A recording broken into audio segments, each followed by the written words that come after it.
تو مالک جیسے میرے بابا نے مجھے مانگا تھا میں ایک دعا کر رہا ہوں، مجھے اولاد بھی نہیں چاہیے، کیا مانگے گا؟ تو اس نے دعا مانگی کہ اگر یہ میرا سب کچھ قبول ہو رہا ہے تو مجھے عیسائیوں میں ایسا عہدہ دنیا میں عطا کر کے دنیا میں کسی عیسائی کو نہ دیا ہو۔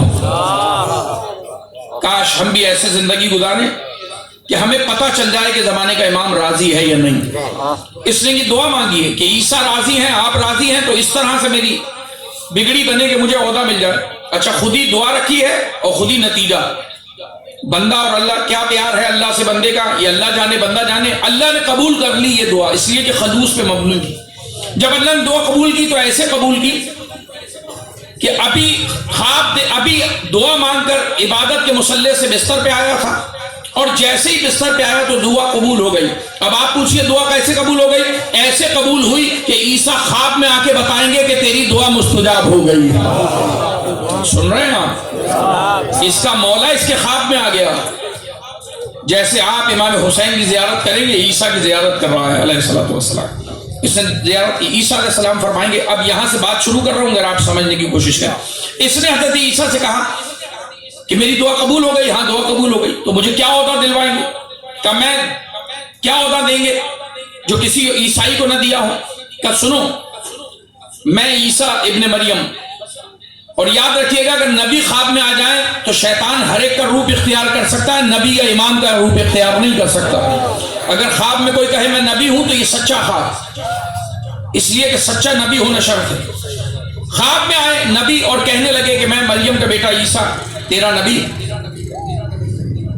عہدہ جو تو نے مانگا ہے اللہ تجھے عطا کرے گا، لیکن وہ دیتا ہے وسیلے سے۔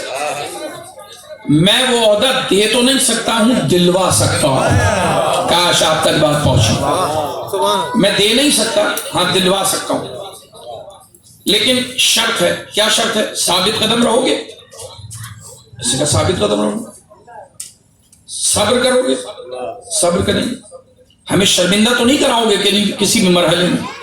نہیں اللہ کے نبی، میں تو زندگی آپ کی محبت میں جی رہا ہوں۔ اگر یہ تین وعدے کرو تو عہدہ دے نہیں سکتا، دلوا سکتا ہوں۔ صرف دلوا دیں گے عہدہ، سفارش ہم کریں گے، انشاءاللہ عہدہ مل جائے گا۔ یہ تین کام تم نے کرنے: صبر، استقامت، اور شرمندہ نہ کرانے کا وعدہ۔ آپ کے امام نے بھی آپ سے یہی مانگا ہے، شیعوں جب محشر میں آنا تو ہمیں شرمندہ نہ کرانا۔ عرض کر رہا ہوں، یہ ہر نبی کی ڈیمانڈ پہ ہی اپنی امت سے درود پڑھے محمد و آل محمد۔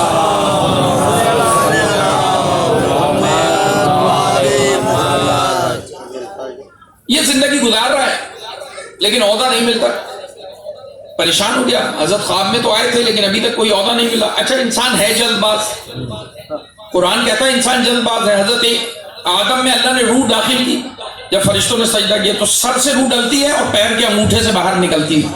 علماء بیان کرتے ہیں روح کو داخل کیا، ابھی گھٹنے تک آئی تھی روح، آدم نے چلنا شروع کیا، اب مکمل تو ہوئے نہیں کہ گر گئے۔ اس لمحے میں پروردگار نے فرمایا وَكَانَ إِنَّ الْإِنسَانَ عُجُولًا، یہ انسان ہے ہی جلد باز۔ اب باپ نے جلدی کی ہے تو اولاد کیوں نہیں کرے گی؟ لہذا اولاد بھی جلدی کرتی ہے۔ اور یہ بھی یاد رکھیے کہ اگر جلدی کی اور پروردگار نے کہا کہ اس نے جلدی کی ہے تو بیٹے بھی جلدی کریں گے، یہ بھی جلد باز ہے، صبر نہیں ہوتا ان سے۔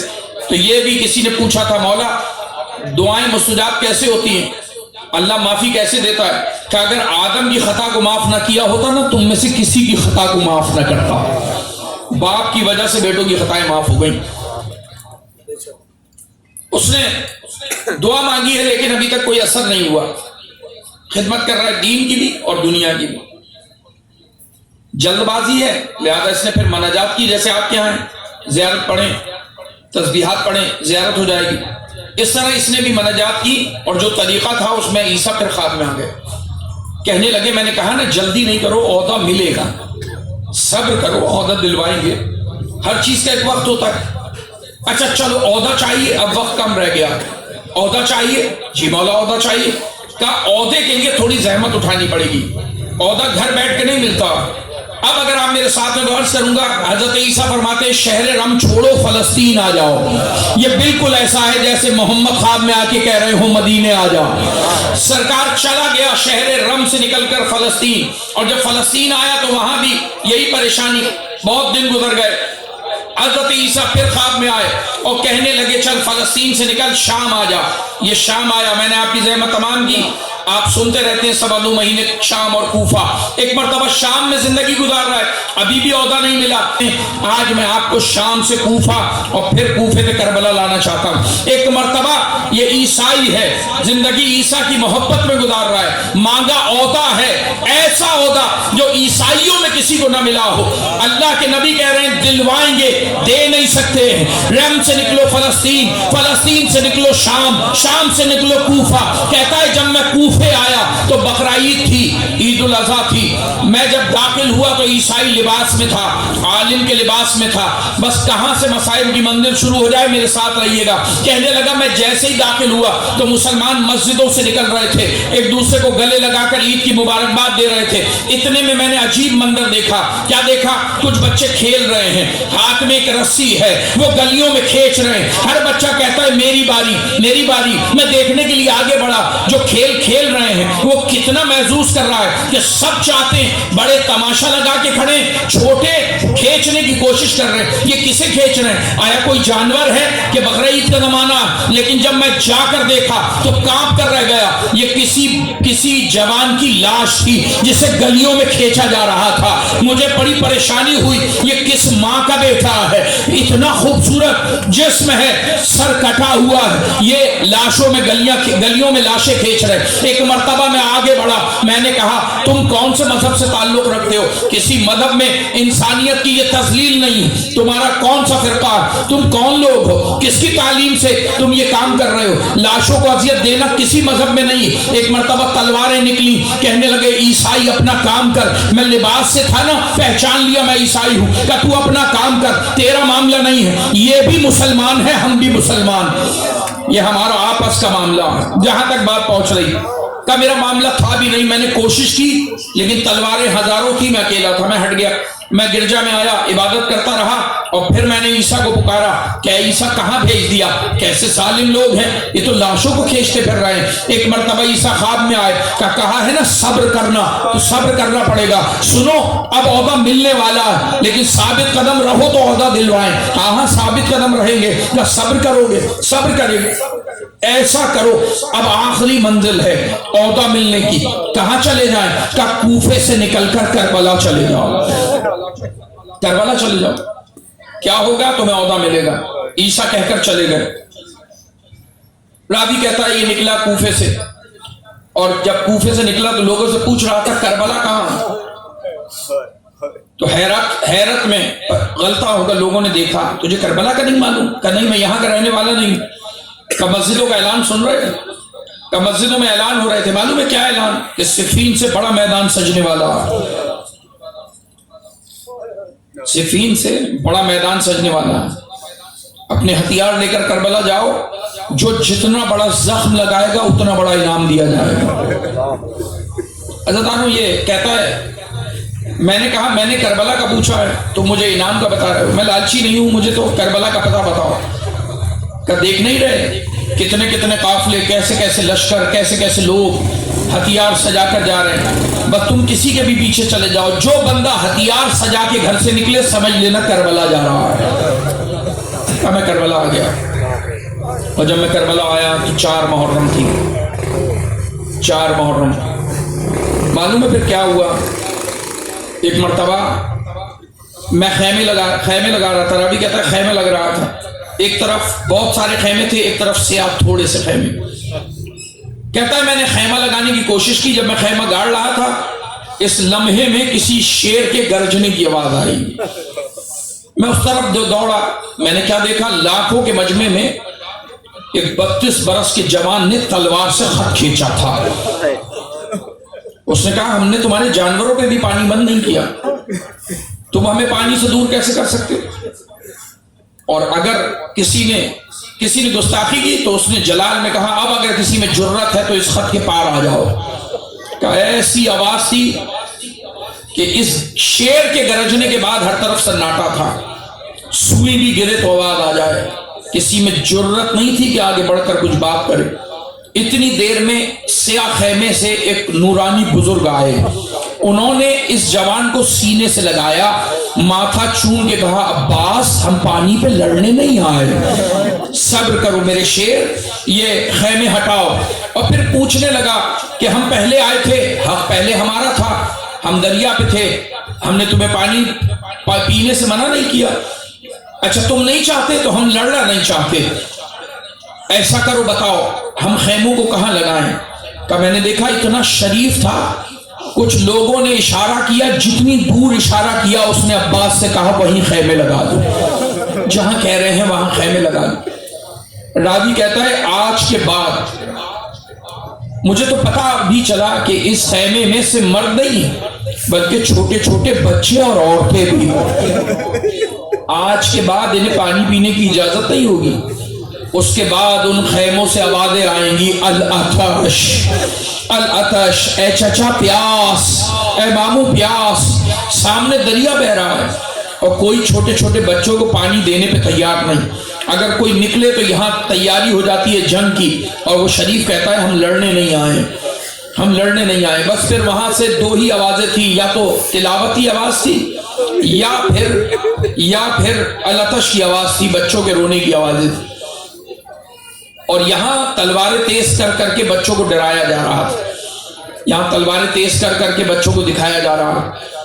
میرا کوئی کام نہیں تھا، نہ ان سے نہ ان سے، میں تو خیمے میں تھا۔ اور راوی اسی انداز میں لکھتا ہے کہ خیمے میں عبادت کر رہا تھا، کہتا ہے 9 محرم کو جنگ ہو جاتی لیکن جنگ نہیں ہوئی، کیوں؟ وہی شریف اسی جلال والے شیر کو بھیج کر کہہ رہا تھا کہ ہمیں 1 رات کی مہلت دے دو۔ یہ لوگ حقارت سے کہہ رہے تھے ہم نے مہلت دے دی، اور وہ شیر پوچھ رہا تھا کہ آقا میں اور اجازت؟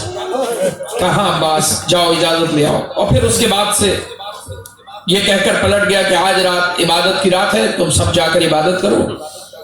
ہم اپنے خیمے میں تھے، وہ وہاں تھا۔ پھر صبح ہو گئی اور صبح جنگ کا نکارہ بج گیا، اور جب جنگ کا نکارہ بجا اور جنگ ہوئی تو ہم نے عربوں کی جنگیں دیکھی تھیں۔ جنگ میں کیا ہوتا تھا؟ یہاں سے ایک نکلتا تھا، وہاں سے ایک نکلتا تھا، مردانگی سے جنگ ہوتی تھی، جو جسے گرا دے۔ ہر دور میں ایسی جنگ تھی، لیکن یہاں جنگ نہیں تھی۔ میں نے زحمت تمام کی آپ کی، کہا یہاں تو ظلم ہی ظلم تھا، اس لیے کہ بڑی بے ترتیب فوج تھی، یہاں بڑے بڑے عجیب شکلوں کے لوگ تھے، وہاں چھوٹے چھوٹے معصوم بچے تھے، وہاں سے 5 برس کا بچہ نکلتا تھا، یہاں سے کئی مل کر حملہ کرتے تھے، ارے بھیڑیوں سے مار کے گرا دیتے تھے، وہ بچہ آواز دیتا تھا مابو میں گر رہا، وہاں سے وہ شریف آتا تھا، بزرگ اٹھا کے لے جاتا۔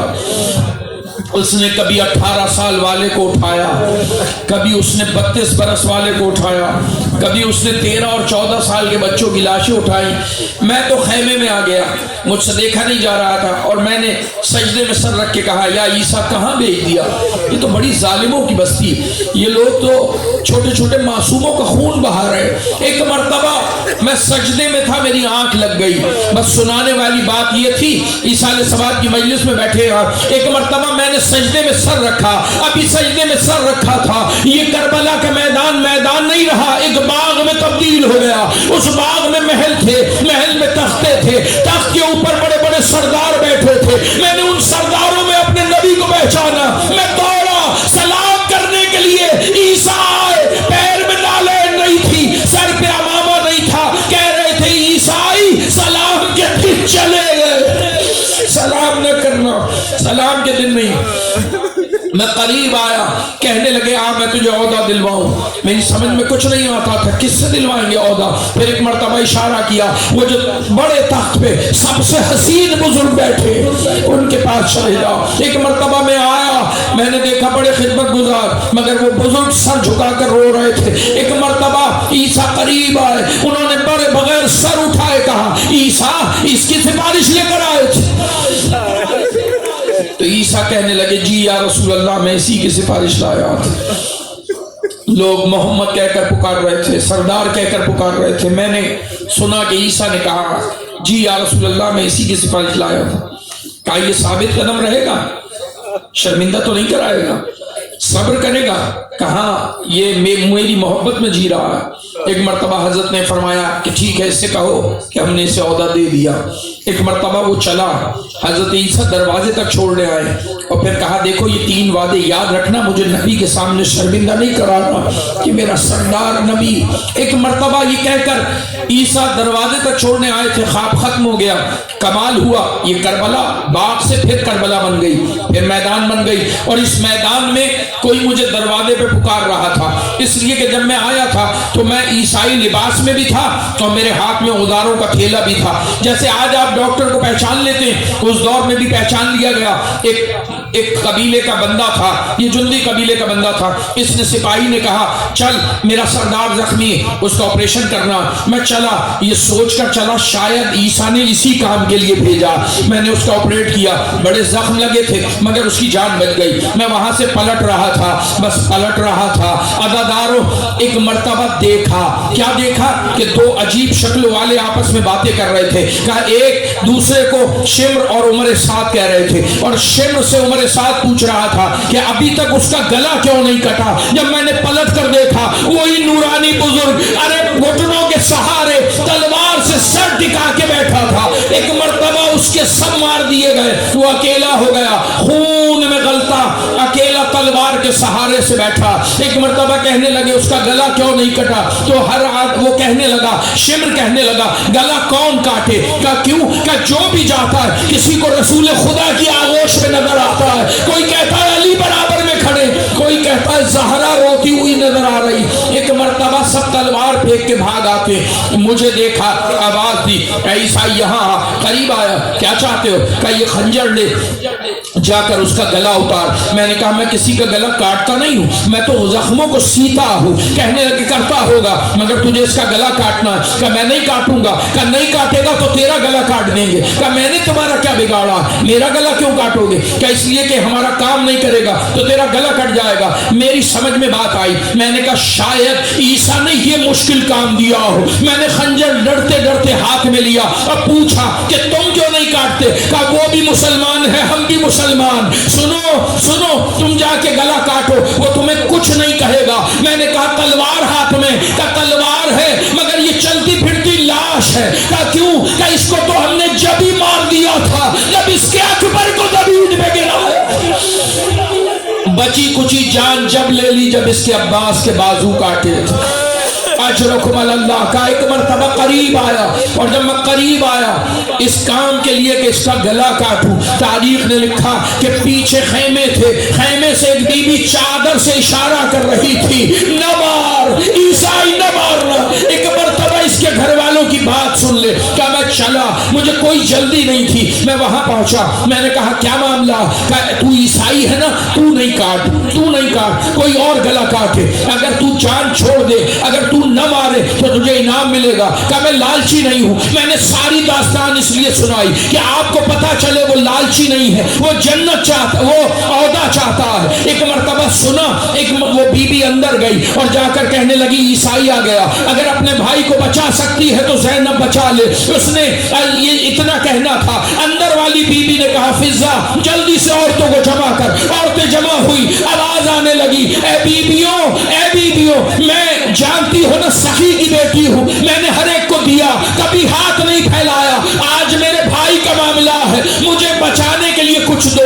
کسی نے چاندی، کسی نے بالیاں اتاری، کسی نے گلو بن دیا، کسی نے چوڑیاں دی، زیور کی گٹھری بنی لا کر مجھے دی۔ عیسائی سے کہا یہ گٹھری تو لے لے، کہنے لگا یہ لالچ نہیں ہے۔ اندر آئی فضا، کہنے لگی وہ زیور پہ راضی نہیں ہے، تو اندر والی بی بی کہنے لگی سچ کہتا ہے، کوئی یوسف تھوڑی ہے کہ جو زیور میں بک جائے گا، ارے فقر یوسف ہے، اس سے کہو ٹھہرے۔ ایک مرتبہ کہا کاغذ قلم دو، کاغذ قلم آیا، ایک مرتبہ کچھ لکھا لا کر مجھے دیا، گٹھری بھی تو لے جا، یہ کاغذ قلم، یہ کاغذ بھی تو لے لے۔ میں نے کہا اس کاغذ میں کیا ہے؟ کہ مدینے میں ہماری جاگیریں ہیں، وہاں ہمارا بھائی محمد ہے، اس سے کہنا حسین کو بچانے کے لیے زینب نے ساری جاگیریں عیسائی کے نام لکھ دی، تو لے لے۔ ایک مرتبہ کہنے لگا مجھے زمین کا لالچ نہیں، مجھے دولت کا لالچ نہیں۔ فضا اندر گئی، کہنے لگی بی بی نہ زمین پہ راضی ہے نہ زیور پہ راضی، اتنا سننا تھا۔ علی کی بیٹی جلال میں دروازے پر آئی، آ کر کہنے لگی اے عیسائی اگر زیور پہ راضی نہیں ہے, اگر زمین پہ راضی نہیں ہے, اگر تو راضی ہو جائے میں اسی جنگل میں تجھے جنت لکھ کر دوں, راضی ہو جائے گا. میں نے کہا جنگل میں جنت بانٹنے والی کوئی سردار کی بیٹی ہے, کوئی نبی کی بیٹی. کہنے لگا سچ کہنے لگی, صحیح پہچانا, میں نبی کی بیٹی ہوں. اتنا سنا یہ دوڑا, راوی کہتا ہے یہ کہہ کر دوڑا, اے پروردگار گواہ رہنا میں نے کسی چیز کو بھی لالچ میں ہاتھ نہیں لگایا. میں دوڑا وہاں جہاں وہ بزرگ بیٹھا تھا. ایک مرتبہ قریب آیا, میں نے آ کر کہا اے بزرگ سر اٹھا, یہ نبی کی بیٹیاں تیری ضمانتیں کیوں لے رہی ہیں؟ اس نے کہا تو اپنا کام کر, تو اپنا کام کر. میں نے کہا نہیں تو مجھے نہیں جانتا, میں عیسائی ہوں. کہا میں نہیں جانتا, میں جانتا ہوں تو قیس ہے. کہا کون قیس؟ کہا عبد المسیح کا بیٹا.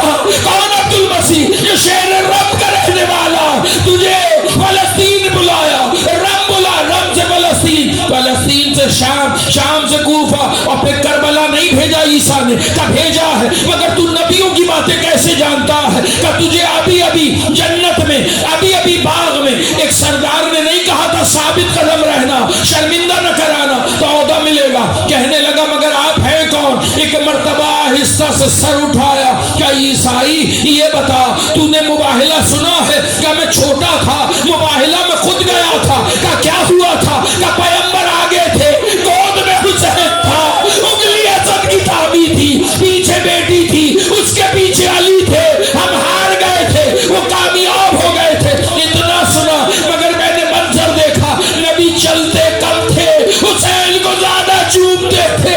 سر اٹھا کے کہنے لگا اے عیسائی مباہلے کا حسین, اے عیسائی مباہلے کا حسین تیرے سامنے. کہنے لگا آقا اپنے بابا کا کلمہ پڑھاؤ. میں نے کلمہ پڑھایا, امام نے کلمہ پڑھایا, اس نے کلمہ پڑھا. راوی کہتا ہے فوج قریب آ گئی, کہنے لگی اے عیسائی اب کلمہ پڑھنا فائدہ نہیں دے گا. ارے لعنت ہو تم پر, ابھی محمد سے ملاقات ہوئی, سردار نے مجھے بشارتیں دی ہے, نبی کے بیٹے کو کاٹ رہے ہو, اس سے کلمہ پڑھنا فائدہ نہ دے گا. فوج قریب آ چکی تھی, کوئی پتھر مار رہا تھا, کوئی خنجر مار رہا تھا. کہنے لگا اے آقا وہ عہدہ کہاں؟ فرمایا یہی خنجر لے, ان سے جہاد کر, تو مارا جائے گا, تجھے عہدہ ملے گا. عزادارو پلٹا, جس نے فوج پہ حملہ کیا, 2-3 کو فلنار کیا, مارا گیا. ابھی گرا تھا, کونیوں کے بل اٹھا. کہنے لگا اے آقا ابھی بھی سمجھ میں نہیں آیا وہ عہدہ کہاں ہے؟ کہ اے عیسائی یہ عہدہ تو نبیوں کو نہ ملا جو تجھے ملنے والا ہے. کیسا عہدہ؟ کہا وہی تیرا بھی خون ہے جہاں میرے عباس کا خون, تیرا خون بھی وہی ہے جہاں میرے اکبر کا خون. ارے شہداء میں شامل ہوا, ایسا عہدہ کسی کو نہیں ملا. اتنا سننا تھا, ایک حسرت زبان پر آ گئی, اے آقا میں نے صبح سے دیکھا تو ہر ایک گرنے والے کو لاتا تھا, مجھے نہیں اٹھائے گا. آواز آئی اب حشر میں ملیں گے, وہ دیکھ شمر خنجر لا رہا. الا لعنت اللہ علی القوم الظالمین سیعلم الذین ظلموا ای منقلب ینقلبون. اے رب جہاں پنجتن پاک کا صدقہ اس قوم کا دامن غم شبیر سے بھر. ہم یہ تجھے واسطہ محمد والے محمد کی عظمت کا, جس خلوص نیت کے ساتھ گھر والوں نے سال ثواب میں فرش اللہ بچھایا. فرش بچھانے والوں کو بچھانے کا, پڑھنے والوں کو پڑھنے کا, سننے والوں کو سننے کا اجر عظیم عطا فرما. مالک کوئی غم نہ دے سوائے ہمیں اہل بیت, دین سمجھنے اور سمجھانے کی قوت عطا فرما, اس پر عمل پیرا ہونے کی توفیق عطا فرما, مذہب حق کو ترقی عنایت فرما, قائم آل محمد کے ظہور میں تعجیل فرما. جتنے مومن فرش اللہ پر بیٹھے ہیں اٹھنے سے پہلے ہر ایک کی دعائیں مستجاب فرما. پروردگار جو بیمار ہوں صحت کاملہ شفاء عاجلہ نصیب فرما. پروردگار جو بے گناہ اسیر ہوں جلد از جلد رہائی نصیب فرما. مالک جو غریب ہیں ان کی مفلسی کو دور فرما. تجھے واسطہ محمد والے محمد کی عظمت کا مالک, کروٹ کروٹ محمد والے محمد کی قربت نصیب ہو اس مومن کو جس کے وسیلے سے ہم نے یہ ذکر کیا, ذکر سنا. جب حلق میں پیاس سے کانٹے پڑے ہوں ساقی کوثر کے ہاتھوں سیراب فرمانا، جب سورج صبح نیزے پر ہو لمحہ عباس کا سایہ مومن کے سر پہ رکھنا، قبر کو نور علی سے منور فرما، قبر برزخ حشر میزان پل صراط کی تمام تکالیف کو راحتوں سے بدل دے، گھر والوں کو صبر جمیل عطا فرما، اسی طرح مومن کے حق میں کار خیر کی توفیق عطا فرما۔ ایک مرتبہ سورہ فاتحہ کا ملتمس اپنے تمام مرحومین کو یاد کرتے ہوئے مختار حسین بلد قادر بخش رند کے لیے سورہ فاتحہ تلاوت۔ یا اللہ سورہ فاتحہ کا ثواب، کا ثواب، مجلس کا ثواب، نظم نیاز کا ثواب، اور جو نیک اعمال مرنے سے لے کر اب تک گھر والوں نے مومن کے حق میں کیے ہیں اس کا ثواب، اس کا بہترین ارج امام کے صدقے میں، کربلا والوں کے صدقے میں ہم حوالے کرتے ہیں 72 شہداء کو، صدیقین کو، صالحین کو، انبیاء کو، حضرت پاک علیہ الصلوۃ والسلام کو، جن میں 5 قرآن کریم، 41 مرتبہ عہد نامہ، 41 مرتبہ یاسین، 41 مرتبہ سورہ ملک، 1,00,000 مرتبہ کلمہ طیبہ، اور جو بھی نیک عمل کیے گئے ہیں مالک اسے اپنی بارگاہ میں قبول و مقبول فرما، مومن کو اس کو بہترین اجر عطا فرما، اپنی دعاؤں کی قبولیت کے لیے، مرحوم کی مغفرت کے لیے، جلد از جلد روزہ امام پر حاضری کے لیے، اور 12ویں امام کے ظہور میں تعجیل کے لیے، بلکہ ہر بیماری سے صحت یابی کے لیے با آواز بلند نعرہ صلوات۔